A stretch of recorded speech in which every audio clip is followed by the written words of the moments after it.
დღესაც პროტესტის 322 დღეს დედაქალაქის მთავარი გამზირი არის გადაკეტილი, მიუხედავად იმისა, რომ პირველი მოსმენით არის დამტკიცებული კიდევ ერთი რეპრესიული შემზღუდავი კანონი. აქ მყოფ ადამიანებს არც ერთ მათგანს ქართული ოცნების ამ რეპრესიების არ ეშინიათ. ისინი ამბობენ, რომ მათი ვალია იდგნენ რუსთაველის გამზირზე და საკუთარი პოზიცია მათ შორის გზის გადაკეტვით დააფიქსირონ. თავადვე აღნიშნეთ, რომ აქ არის არქიმანდრიტი დოროთე ყურაშვილიც, ამიტომ მის პოზიციას მოვისმენთ, რადგან ის იყო ერთ-ერთი ადამიანი, რომელმაც გააჟღერა ფრაზა დღესვე რუსთაველზე და ახლაც ის რჩება იგივე პოზიციაზე. მოდი მეტი მოვისმინოთ მისგან. გამარჯობა, პირდაპირ ეთერში ვმუშაობთ. უნდა გკითხოთ აუცილებლად თქვენს დღევანდელ განცხადებასთან დაკავშირებით.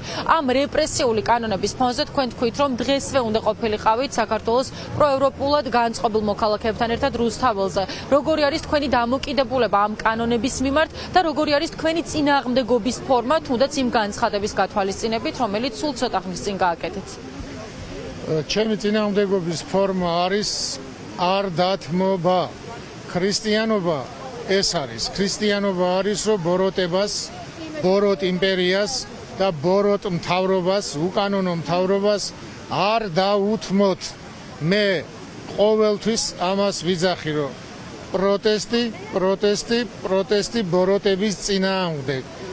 ეს მთავრობა ისეთ საშინელებებს ჩადის, რომ უკანონობას კანონიერს ხდის. ანუ სამართლიანს ხდის უსამართლობას და როგორ შეიძლება ამის დათმობა, როგორ შეიძლება ამაზე გაჩუმება.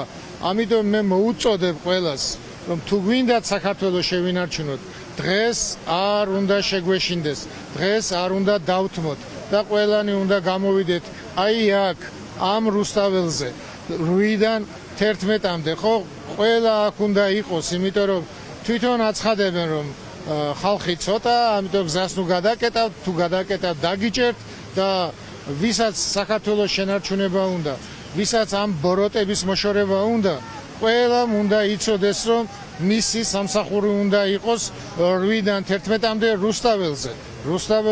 რუსთაველზე დგომა ბოლომდე. კი ბატონო, აუცილებლად უნდა გკითხოთ ხვალინდელ სხდომასთან დაკავშირებით. ანდრია ჯაღმაიძემ გააკეთა განცხადება, თითქოს ეს არ უკავშირდება სადამის ჯილო ღონისძიებას ბრჭყალებში. თქვენ როგორი მოლოდინი გაქვთ, ასევე გითხარით, ხომ არ გადაგიხედავთ პირველადი შეხედულებისათვის, აპირებთ თუ არა დასწრებას და მისვლას, კიდევ ერთხელ შევახსენოთ საზოგადოებას და ასევე მკაფიო ხაზი მინდა გაუსვათ იმას, თუ როგორი არის თქვენი წინასწარი განწყობა და პროგნოზი ამ სხდომასთან და მათ შორის გადაწყვეტილებასთან დაკავშირებით. ვიხილავთ თუ არა საპატრიარქოს მხრიდან ეგრეთ წოდებულ სადამის ჯილო ღონისძიებას, როგორ ფიქრობთ? მამა მიქაელ ბოტკოველმა მე მითხრა, რომ ჩემი სატელევიზიო გამოსვლების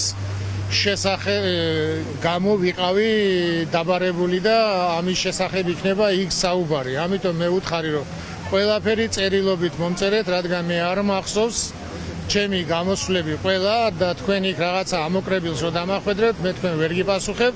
ამიტომ მე არც უარი მithქვამს და არც კი მithქვამს. მე ვუთხარი წერილობით მომმართეთ. რა პრეტენზია გაქვთ და მე მზად ვარ გიპასუხოთ.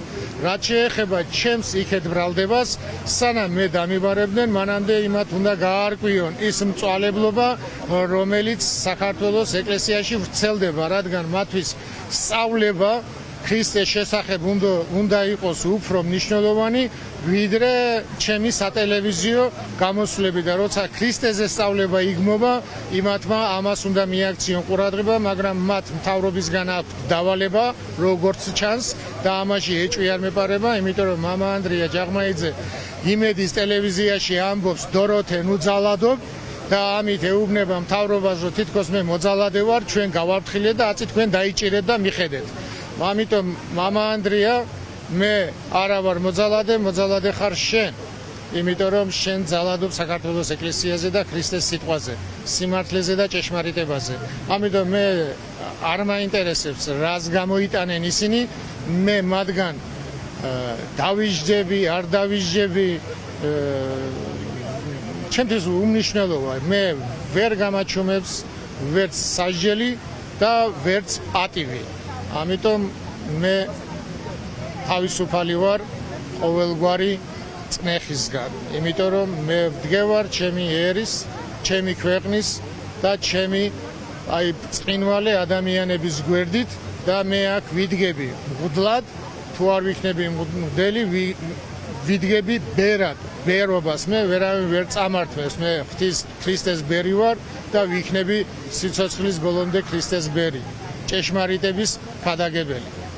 კი ბატონო, ძალიან დიდი მადლობა უსმენდით მამა არქიმანდრიტ დოროთე ყურაშვილს, რომელიც კიდევ აცხადებს სულ სხვა კომისიაზე დასწრებაზე, ის ამბობს, რომ ვერავინ დედაქალაქის მთავარ გამზირზე დგომას ვერ აუკრძალავს. მე მინდა გაჩვენოთ ის ლენტი, რომელიც რამდენიმე დღის განმავლობაში რჩება დედაქალაქის მთავარ გამზირზე ყოველდღე, როდესაც იკეტება რუსთაველის გამზირი, იქიდან გამომდინარე, რომ ერთ კვირაზე მეტია პოლიცია აქ მყოფ მოქალაქეებს აღარ იცავს, მიიღეს ასეთი ზომები და გადაწყვეტილება პროევროპული აქციების მონაწილეებმა, რომ თავად დაიცვან საკუთარი თავი და უსაფრთხოება და ასევე აიცილონ აირიდონ თავიდან ის პროვოკაციები, რომელიც ჩვენ გასული დღეების განმავლობაში ვნახეთ, ამიტომ ასე საქართველოს დროშითა და ლენტით იცავენ ისინი დედაქალაქის გამზირს, იმ ადგილს, რომელიც უკვე 322 დღეა უწყვეტი პროტესტის სიმბოლოდ იქცა, ისევ გრძელდება პროტესტი, მოქალაქეები ისევ არიან უცვლელ განწყობაზე იმასთან დაკავშირებით, რომ მათი ბრძოლა იქნება უკომპრომისო და რომ ქართული ოცნება ვერც ერთი კანონით, ვერც ერთი რეპრესიული თუ შემზღუდავი კანონით მათ